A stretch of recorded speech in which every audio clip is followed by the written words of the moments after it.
আসসালামু আলাইকুম প্রিয় ভিউয়ার্স, দেখতেছেন একটি নতুন ভিডিও নিয়ে হাজির হলাম।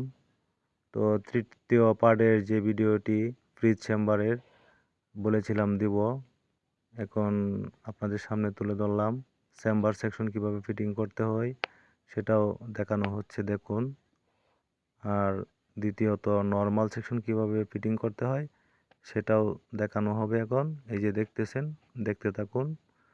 তো নর্মাল সেকশনের যে পাইপ, এই পাইপটা এখন ঢুকানো হবে এবং সেটিং করা হবে। তো ভিডিওটি পাশেই থাকুন। নর্মাল সেকশনে 4টি লেয়ার দেওয়া হয়েছে।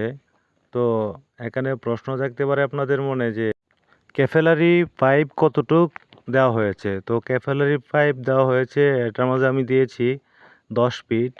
তো 12 সিএফটি ফ্রিজ, তাই 10 ফিট দিয়েছি। তো আপনার যদি ছোট ফ্রিজ হয়, 8 সিএফটি হয়, তাহলে 9 ফিট দিবেন।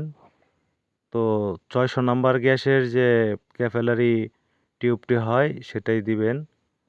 তো দেখতে থাকুন ভিডিওটি। ইভাপোরেটর পাইপটি হচ্ছে আপনার তামার।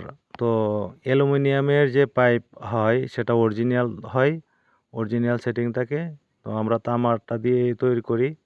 তো 5-7 বছরে পাইপ লিকেজ করে না যদি সঠিকভাবে সেটিং করা যায়। তো আপনারাও সেভাবেই সেটিং করবেন যেন কোনো ত্রুটি না থাকে, ত্রুটিমুক্ত কাজ করবেন।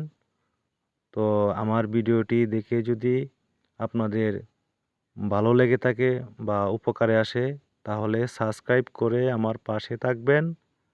ধন্যবাদ।